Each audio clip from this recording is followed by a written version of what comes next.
भगवान के स्वरूप को समझने के लिए 3 गुण को समझो। 3 कंडीशंस हैं, 3 गुण हैं भगवान के, सत्य, चिद और आनंद। इन तीनों को जो समझ गया वो भगवान को समझ गया। ये तीनों जिसके हृदय में आ गए उसके हृदय में भगवान ही आ गए, सच्चिदानंद स्वरूप आ गए। तो इनकी व्याख्या खूब महापुरुषों ने, ग्रंथों ने करी है। ये 3 गुण क्या है उसके बारे में बताया है। सत्य भगवान का एकमात्र स्वरूप है, सत्य भगवान का मूल स्वरूप है। त्रिकाल बाधित्य, जो किसी भी क्रम में ना बंधा हो। हम सब क्या है, हम सब सत्य नहीं है, क्योंकि हम किसी के कंट्रोल में हैं, हमारे कंट्रोल में कुछ भी नहीं। बताइए, है कुछ हमारे कंट्रोल में? न हवा, न पानी, न बादल, न धूप, न ताप, ना अपना जीवन, कुछ भी तो हमारे बस में नहीं है, हमारे हाथ में कुछ है नहीं। लेकिन जिसके हाथ में सब कुछ है, जो सबका कंट्रोलर है, वही सच्चिदानंद है। हम अपना जीवन, हम अपना जन्म, अपना मृत्यु ये निश्चित नहीं कर सकते। बताओ, जन्म हमने खुद निश्चित करके लिया था कि इस घर में लेंगे? मृत्यु क्या हमारे हाथ में निश्चित है कि इस जगह, इस फलानी जगह जाएंगे? लेकिन वो भगवान आता भी है अपनी मर्जी से और जाता भी है। बोलो ना, थोड़ा सा संग संग में थोड़ा थोड़ा बोल दिया करो। कौन सा पैसा लग रहा है इसमें? थोड़ा आप बोलोगे, थोड़ा हम बोलेंगे, तभी 7 दिन कटेंगे, ऐसे नहीं कटेंगे नहीं तो आता भी अपनी मर्जी से है और वो जाता भी अपनी मर्जी से है। युद्ध प्रभास क्षेत्र में खड़े होकर कहा, हमें जाना है उद्धव जी, चलो तुम थोड़ा उपदेश सुन लो, हम अपना स्वरूप भागवत जी में स्थापित कर देते, फिर जाएंगे। आए भी अपनी मर्जी से। पहले योग माया को कह दिया, हम जन्म लेंगे, हम तुम यशोदा मैया गर्भ से जन्म ले लो, वसुदेव जी हमें गोकुल छोड़ देंगे, तुम्हें वहां से ले आएंगे, फिर हम लीला करेंगे। यानी सब कुछ इनका प्री प्लान्ड है, सब कुछ सोच विचार के आते हैं भगवान। जीव और ईश्वर में फर्क क्या है, भेद क्या है? वो भगवान भी धरती पे आया है, हम भी धरती पर आए हैं, पर दोनों में क्या अंतर है? वो अपनी मर्जी से आया, हमें फेंका गया, हमें डाला गया। जैसे एक कुआं हो, उस कुएं में कोई गिर जाए तो क्या बोलेंगे कि ये कुएं में गिर गया। अब वो चीख रहा है, चिल्ला रहा है, बचा लो बचा लो, हमको निकालो निकालो। एक आदमी उसको बचाने के लिए सीढ़ी लगा के, रस्सी डाल के उस कुएं में उतरा, नीचे गया।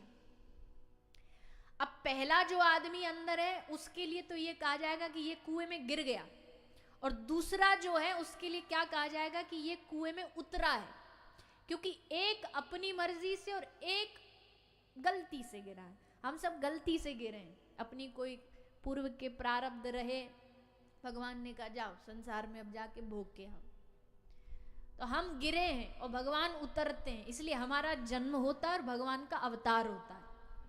जन्म और अवतार में यही फर्क है। हम सबका जन्म हुआ, हम कोई अवतारी महापुरुष नहीं है।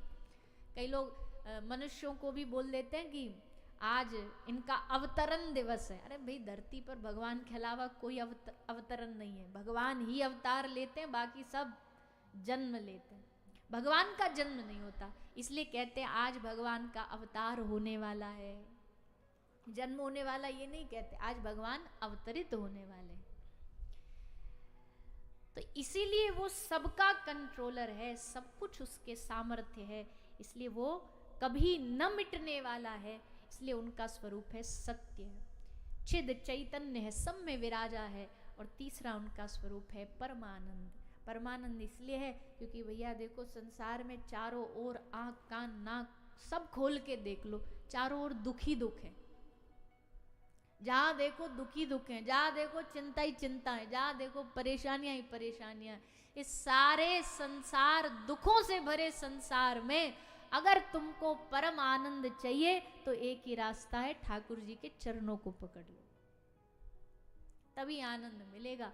नहीं तो दुखों के थपेड़े खाते ही रहोगे, सारा जीवन खाएंगे।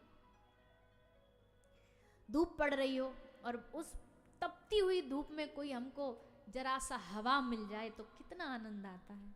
ऐसे इस दुख भरे संसार में थोड़े समय के लिए जब हम ठाकुर जी के नज़दीक जाते हैं, उनकी कथा के नज़दीक जाते हैं, तब वो थोड़ा सा आनंद मिल जाए तो हृदय को सुकून मिल जाता है, हृदय को शांति मिल जाती है।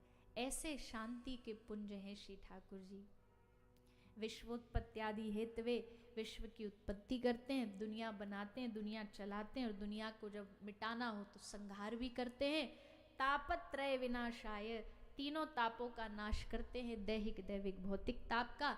ऐसे भगवान श्री कृष्ण और उनकी स्वामिनी श्री किशोरी राधा रानी, श्री कृष्णाय वयम नुमः। ऐसे श्री युगल सरकार को हम प्रणाम करते हैं, उनके चरणों में प्रणति करते हुए इस कथा का आरंभ करते हैं। अच्छा, पहला दिन है, प्रथम दिन है, तो ये भी जान लो, अकेले कन्हैया कन्हैया गाने से भी ठाकुर जी ना मिलेंगे। कन्हैया के साथ जब तक श्री किशोरी जी का नाम नहीं लेंगे तब भी कृपा नहीं होगी। किशोरी जी को संग भी नहीं, हम तो ये कहेंगे किशोरी जी को पहले लेके चलोगे ना, आगे लेके चलोगे, तब पीछे पीछे ठाकुर जी अपने आप आएंगे। तो ठाकुर जी का यश तो गाएंगे ही गाएंगे। भैया ई ले लेना, कृपा करेंगे।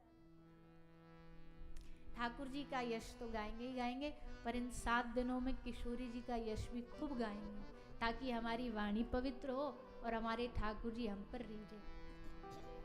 भागवत भी श्री किशोरी जी की कृपा से इस धरती पे आई है। पुराणों में इसकी कथा है, पद्म पुराण इत्यादि में, कि श्री किशोरी जी ने शुक को भेजा है कि जाओ भैया, ये जो संसार में इतना ताप बढ़ रहा है, इतना दुख बढ़ रहा है, इसकी शांति के लिए सारे जगत में भागवत का प्रचार प्रसार करके आओ। तब आए शुक धरती पर, और तब शुक ने आकर के इस रस को सारी धरती में प्रदान किया। तो ऐसी श्री किशोरी जी की कृपा से ही ये कथा मिली, और उनकी ही कृपा से भगवान का घर यानी भगवान का धाम श्री वृंदावन धाम भी उनकी कृपा से ही मिलेगा। तो आइए 2 मिनट सब श्री किशोरी जी का ध्यान करेंगे, भाव से गाएंगे, तालियों की सेवा करेंगे, और मन में भाव जागे तो नाच भी सकते हो, और नाच भी क्या सकते हो, नाचना ही पड़ेगा। 7 दिन अब यहाँ आपके बीच रहना है, तो हम गाते ही गाते रहें, बोलते ही बोलते रहें, और आप एकदम ऐसे हाथ बंद करे बैठे रहोगे तो भी काम नहीं चलेगा। तो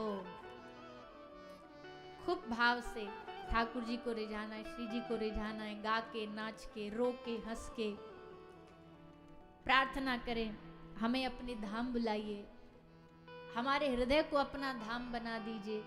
ऐसी प्रार्थना करते हो, सभी गाते हैं। राधे जो कोई गावे, जीवन सफल बनावे। जीवन का कल्याण राधा राधा गाने से ही है, ठाकुर जी का नाम गाने से है, और उनकी लीला कथा को सुनने से है। तो खूब सुनो, खूब उनका नाम गाओ, और ये 7 दिन तो जितना जितना डूब के भगवान से प्रेम कर सकते हो करो। यहाँ भी सुनो, 3 घंटा सुन के जाओ, फिर अपने घर जा कर के क्या सुना उसको सोचो, फिर भगवान का नाम जाप करो, सुबह उठो तो मन में फिर उत्साह हो। 7 दिन तो वैसे भी जिस शहर जिस क्षेत्र में आ जाती है ना भागवत जी, ये समझो वहाँ मेला आ जाता है। छोटे छोटे कस्बों में जब कथा होती है तो ये कथा एक की नहीं रहती, कथा कराने वाला तो भले एक हो पर एक की रहती नहीं है। पूरे शहर को ऐसे लगता हमारी कथा है। हमने कई जगह ऐसा देखा है, कथा एक करा रहा पर गांव की हर घर की बेटियां तक ससुराल से आती हैं कथा सुनने। आप भी आई हो, मैया हाथ उठा रही, हम आए हैं। हाँ आप भी आए हो। सब गली मोहल्ला गांव सब लोग बुला लेते, आ जाओ कथा हो रही है, तुम आ जाओ 7 दिन। तो पूरे गांव की बेटियां आती हैं कथा सुनने, बाहर से सब रिश्तेदार आते हैं, 7 दिन वहां रुकते हैं। और देखो ब्याह किसी का हो, शादी हो, तो शादी में तो ज़्यादा से ज़्यादा घर वाले खुश होंगे, दूल्हा दुल्हन खुश होंगे, दूल्हा के चाचा फूफा खुश होंगे, नेक मिलेगा। पर पूरा गांव तुम्हारे ब्याह से खुश हो ऐसा जरूरी थोड़ी है, क्या मतलब उनको। और जब ब्याह भी होगा तो देखोगे तुम्हारा हमारा अपना ही घर सजा होगा, अपना घर सजा होगा, सब कोई हमारी खुशी में कि भाई फलाने का ब्याह, अपना घर थोड़ी सजाएंगे। पर जब भगवान की कथा होती है, उत्सव होता है, तो पूरा नगर ऐसा लग जाता है, ऐसा जुड़ जाता है, उससे लगता है कि हमारे ही घर का उत्सव है, हमारे घर की कथा है। और वो इसलिए भी क्योंकि अगर ब्याह का उत्सव हो तो तुम्हारा ही कल्याण है, पर भागवत अगर शहर में आ गई ना तो पूरे क्षेत्र का कल्याण कर देती है। यहाँ तक कि भागवत तो पूरे ब्रह्मांड का कल्याण कर देती है। इसलिए भागवत कोई छोटा मोटा उत्सव नहीं है। जो कथा कराते हो उनसे पूछो, ब्याह में इतनी मेहनत नहीं लगती जितनी इसमें लगती है।